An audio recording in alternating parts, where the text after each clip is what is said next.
Bonjour, je m'appelle Marie-Pomme, je suis monitrice de portage et maman de 3 enfants. Je vais vous donner quelques conseils pour pouvoir profiter des balades avec votre enfant dans un porte-bébé.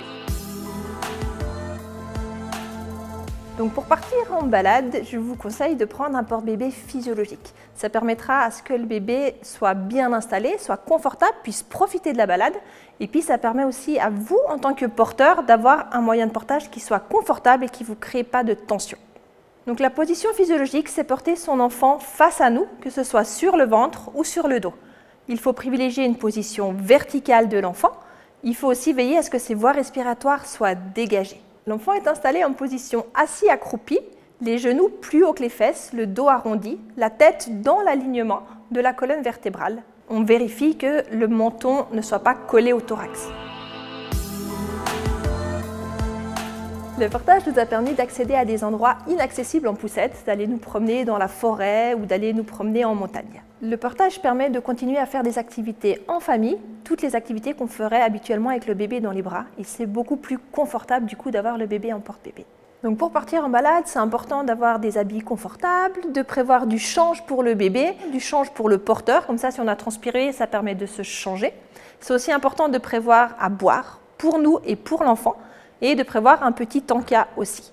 Si vous vous demandez comment faire la sieste de votre bébé en balade, sachez que le portage va bercer votre enfant et que du coup, il va probablement faire une grande sieste. Donc si votre enfant a déjà acquéri la marche et qu'il a de temps à autre envie de marcher, rien ne vous empêche de le faire descendre du porte-bébé, de lui donner la main, de profiter d'un moment de marche et dès qu'il est fatigué, on le réinstalle dans le porte-bébé et on continue la balade.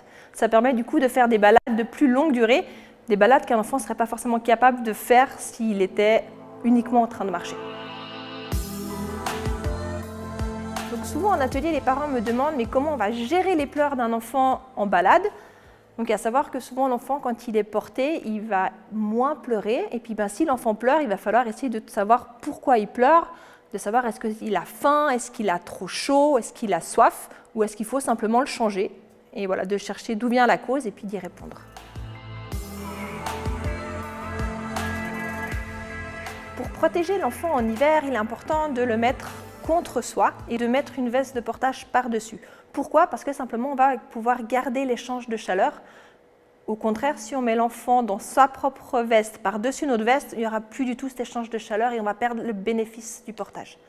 C'est aussi important de protéger les extrémités, c'est-à-dire la tête, les pieds et les mains de l'enfant avec une cagoule, des chaussons, voilà, de le protéger du froid. En été, quand il y a du soleil, c'est aussi important de protéger son enfant. Donc on peut soit utiliser un système avec un chapeau qui va pouvoir protéger correctement la nuque et le visage de l'enfant, soit utiliser un système d'ombrelle qui permet en fait de protéger l'enfant vraiment correctement du soleil en balade.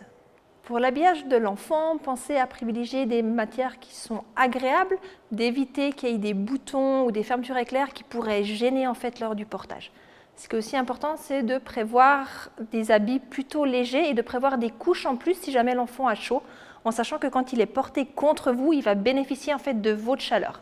Et puis un petit conseil en fait pour se rendre compte si l'enfant a assez chaud ou pas, c'est de toucher ici au niveau de derrière la nuque et ça vous donne une bonne indication.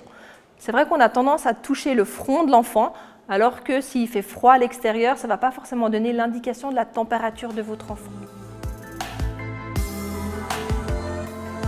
Si vous hésitez à aller vous promener avec votre enfant, lancez-vous. Il y a plein de bénéfices à aller se promener dans la nature. Votre enfant va pouvoir découvrir les choses qui l'entourent et vous allez pouvoir passer des moments précieux en famille.